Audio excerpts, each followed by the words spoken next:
वर्धमान स्वामी के शासन में हमसे विराजते और उनकी ये पावन पीयूष देशना हम सभी के लिए परम उपकारी। अनादिकाल से हमारी आत्मा में जो जन्म, जरा और मृत्यु रूपी रोग लगे, उन रोगों का उपशमन करने वाली कोई परम औषधि है तो वह एकमात्र यह जिनवाणी। भव्यात्माओं, एक पति पत्नी थे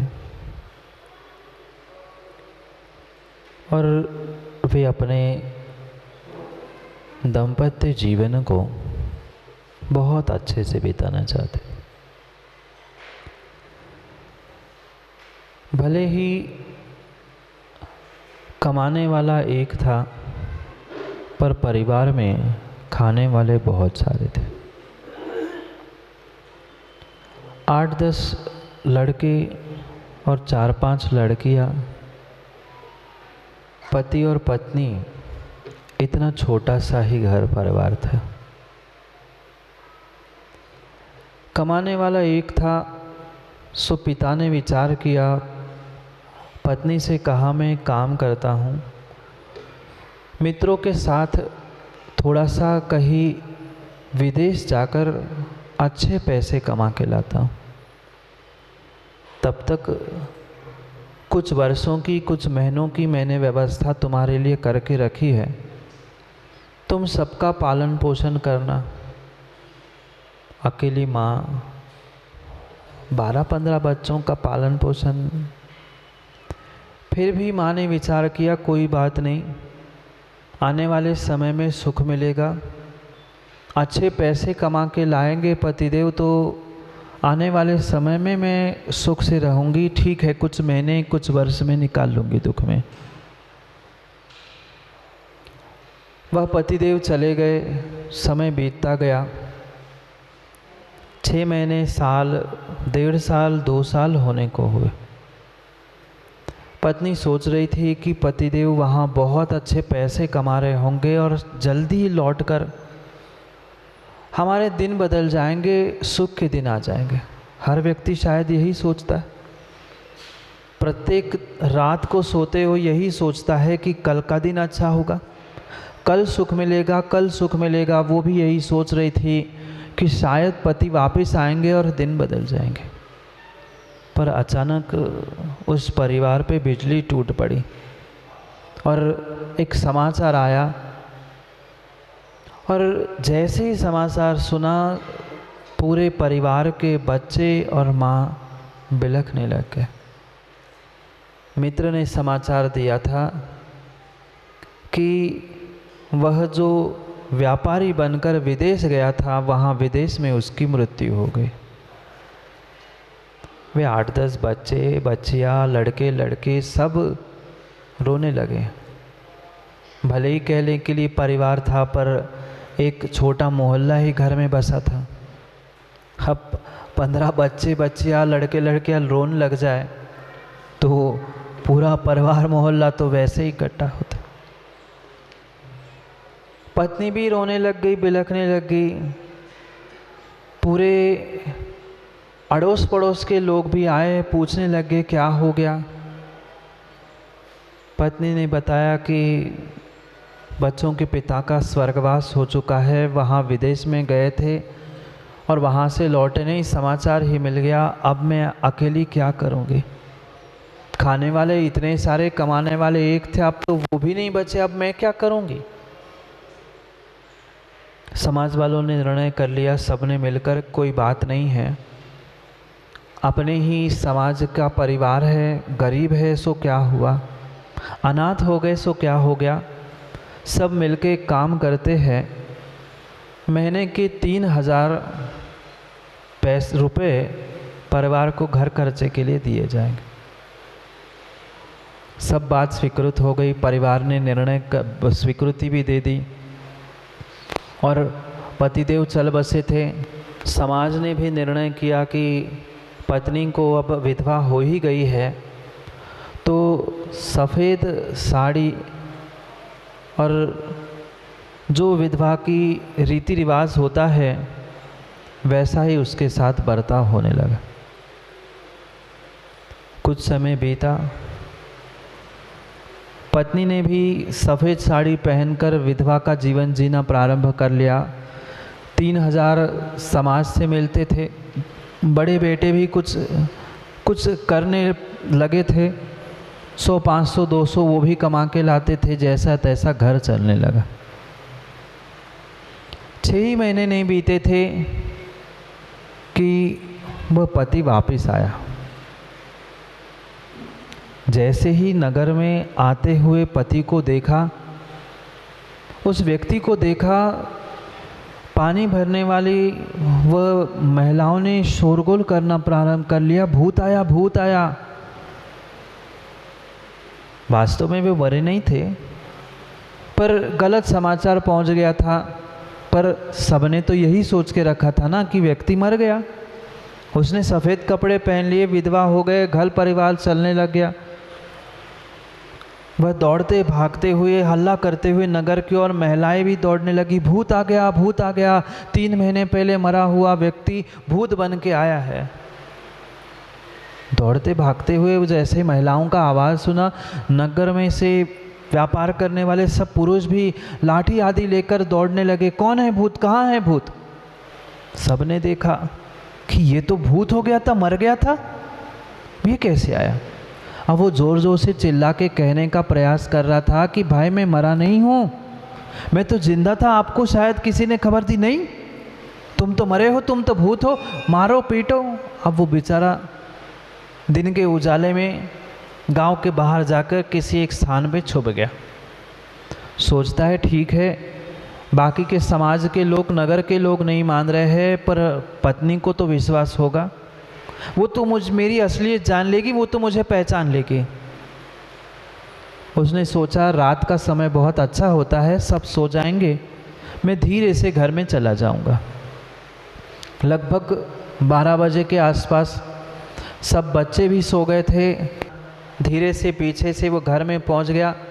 अब उसके भी दिमाग में यही बात, वह खिड़की से कूदकर अंदर पहुंचता है और समझाने का प्रयास करता है, जगाता है और कहता है तू मान ले, असलियत यही है, मैं मरा नहीं हूँ। पर वो भी कांप रही थी, भीतर से डर रही थी कि भूत बन के आए हैं मेरे पति, भूत बन के आए हैं मेरे पति, मैं उनके साथ कैसे रहूं? वो कई देर तक समझाने का प्रयास करता है, तू जो चाहे प्रयोग मेरे साथ करके देख ले, जो परीक्षा करना है करके देख ले, पर मैं मरा नहीं हूँ, मैं जिंदा हूँ। वो कहती पर मेरे पास तो लिखा हुआ पत्र है, प्रमाण है कि तुम मर गए हो। वो कहते हो किसी ने मजाक किया होगा, किसी ने कुछ तुम्हारे साथ छल किया होगा, पर वास्तव में मरा नहीं हूँ, मैं तो आज ही लौटा हूँ। और ये क्या तुमने नाटक मचा के रखे, सफ़ेद साड़ी क्या पहन ली, आभूषण उतार लिए, ये क्या ढोंग कर रही? कहती मेरे पास प्रमाण है, देख लो, मेरे पास पत्र है, तुम मर चुके हो। वो कहता मैं सामने जिंदा हूँ, तू पत्र पे विश्वास कर रही, मुझ पे नहीं? कहते नहीं, मैंने तो निर्णय कर लिया है, तुम मर चुके हो। कहते पागलपन मत कर, मैं जिंदा था, जिंदा हूँ, जब मरूंगा तब मरूंगा, ये नाटक तो छोड़, कम से कम सफ़ेद वस्त्र साड़ी पहनी है, आभूषण उतारे, मैंने इतनी सालों बाद तुम्हारे लिए सुंदर साड़ी, सुंदर आभूषण लेके मैं आया हूँ, ले पहन ले। वो कहती नहीं, मैं नहीं पहनूंगी, तुम मर गए हो। कहता है मान ले मेरी बात, दुनिया नहीं माने तो फिर भी समझ में आता है, तू तो मान ले कम से कम, मैं जिंदा हूँ, मैं मरा नहीं हूँ। समझाते समझाते समझाते रात बीत गई, सुबह हो गई, पर पत्नी नहीं मानी। सुबह फिर हाथ जोड़ के पतिदेव कहते हैं कि थोड़ी सी बात मान ले, विश्वास कर, तो जिस डॉक्टर वैद्य जिसको बुलाना है बुला के देख ले, मैं भूत नहीं बना हूँ, मैं तो जिंदा हूँ, तेरे साथ किसी ने मजाक किया है। सब कुछ मिलने के बाद भी, देव शास्त्र गुरु जैन कुल मिलने के बाद भी, जब सामने वाला मानने ही तैयार नहीं है, तो भगवान भी उतर आए, तो तो भी तुम्हें सम्यक दृष्टि नहीं बना सकते। जैसे उस पत्नी की हरकत पागलपन से कम नहीं थी, वो भी ये कह रही थी आज नहीं तो कल मरोगे, आज नहीं तो पुनः संसार में भटकना है, मैं क्यों सम्यक दृष्टि बनूं, मैं क्यों सम्यक दर्शन प्राप्त करके देवशास्त्र गुरु पे श्रद्धा करूं, मैं तो जैसा हूं वैसा मस्त हूं। क्या ऐसी परिणति नहीं है? क्या गोटू भाई ऐसी परिणति आज के जीवों की नहीं है? बिल्कुल ऐसी है। जानता तो बहुत है, उसके पास भी प्रमाण था, पत्नी के पास पति मर गया है, सामने साक्षात आके जिंदा खड़ा है, पर फिर भी कह रही मैं तो पत्र पे कागज पे लिखा हुआ प्रमाण मानूंगी, सामने वाले को नहीं मानूंगी। गुरु प्रतिदिन उपदेश दे के समझा रहे हैं, पर जो एकांत विपरीत आदि उन मिथ्यात्व में घुसा पड़ा हुआ जीव है, जिसने जो सोच लिया है, जिसने जो मान लिया है, उसको वह सुधारना नहीं चाहता। बिल्कुल बिल्कुल ये परिणति एक मिथ्या दृष्टि जीव के साथ हूबहू मिलती है। सामने साक्षात भगवान भी उतर आए, वर्धमान स्वामी भी आकर आपसे कहने लग जाए कि मान लो ये मेरी प्रतिमा है, ये मेरी दिव्य ध्वनि है, हाँ उसका पंचम काल का इंसान होगा और मिथ्या दृष्टि होगा तो वो वही कहेगा किसने कहा भगवान होते हैं? पत्थर के कोई भगवान होते हैं क्या? क्या करें, क्या करे? मोह की ऐसी ऐसी ऐसी विचित्र दशा है, वह जानता तो बहुत कुछ है मोही जीव, पर मान नहीं पाता। आप मानते हो? आप लोग माताओं मानते हो देवशास्त्र गुरु को? बोलो ना, कि बोलो हाँ। आप लोग देवशास्त्र गुरु को मानते हो? पक्का पक्का मानते हो? मुन्ना भैया देवशास्त्र गुरु को पक्का पक्का मानते हो? देवशास्त्र गुरु को तो मानते हो, वो ऊपर अरुण भाई देवशास्त्र गुरु की मानते हो? आप बोलो। गुड्डई भाई कह रहे थे हाँ पक्का पक्का देवशास्त्र गुरु को तो मात्र मानते हो, पर उनकी आज तक मानने का प्रयास किया क्या? बहुत अंतर नहीं है कुबेर जी देवशास्त्र गुरु को और देवशास्त्र गुरु की। थोड़ी सी मात्रा का मात्र अंतर है को और की। देव शास्त्र गुरु आदि को तो खूब खूब मानते रहे। हम देव शास्त्र गुरु को जानते हैं, देव शास्त्र गुरु को मानते हैं, देव शास्त्र गुरु की जानते हैं, पर देव शास्त्र गुरु की नहीं मानते। जैसे वो पत्नी पति को जानती है, पति को देख रही है, पति को मान रही है, नहीं मान पा रही है। उसने स्वीकार कर लिया ठीक है तुम जिंदा हो, पर फिर भी वो कह रहा है कि बदल लो बदल लो बदल लो, अपने आप को बदल लो, अपने परिधान को बदल लो। ये क्यों भ्रमण करने वाला, भ्रमित करने वाला भेष तू धारण करके बैठा है? हे जीव मान ले गुरु की बात, मान ले भगवान की बात, मान ले जिनवाणी की बात, पर हम कहाँ मानने वाले हैं? हमने जो सोच के रखा है, हमने जो पढ़ के रखा है, हम उसी को ही प्रमाण मानते हैं, हम उसी को ही स्वीकार करते हैं। हम अन्य को मानते ही नहीं है, हम अन्य को जानते ही नहीं। एक के अलावा किसी और को मानता ही नहीं है, वो एकांत मिथ्या दृष्टि जीव है। ये तो आगम की ज्ञान की बातें तो हमने माँ बहुत सारी पढ़ ली है। गृहित मिथ्यात, अग्रहित मिथ्यात, उसके भेद, उसका परपंच, सब दुनिया भर की बातें हमने ज्ञान बांटने के लिए तो समझ ली है, पर स्वयं को छांटने के लिए कुछ नहीं समझ पाए।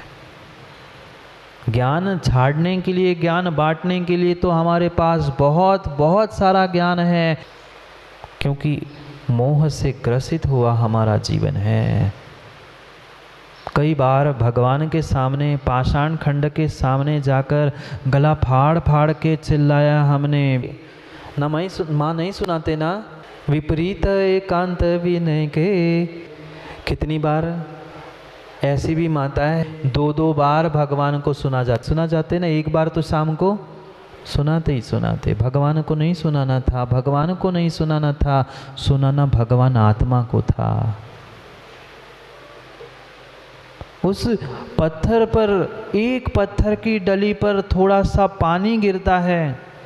पत्थर की डली माँ घर में रखी होगी ना, नमक, जिसे आप नमक कहते हैं, वो पत्थरी की तो डली है। वह नमक कितना ही बंद करके रख लेना, थोड़ा सा ही कहीं बाहर पानी गिरता है तो वह पत्थर की डली भी, बोलो ना क्या कहते हैं, वह पत्थर की डली भी पसीज जाती है। पर ये कैसे कैसे मिथ्या दृष्टि जीव है, दुनिया भर के, जीवन भर की जिनवाणी सुन सुन के कान पक गए, पर कर्म नहीं पक पाए, मिथ्यात नहीं पक पाया।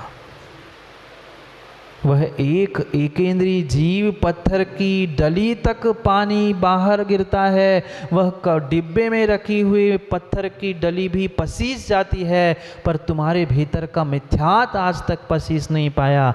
कितने घोर मिथ्या दृष्टि हम हैं, विचार करें।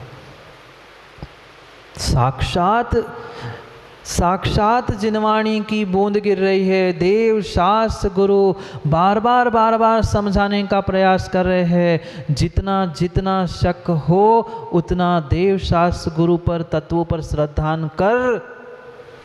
पर क्या करें, हम तो एक ही पर श्रद्धान करते महाराज, धन दौलत पैसा, इसके अलावा हमें किसी पर विश्वास है ही नहीं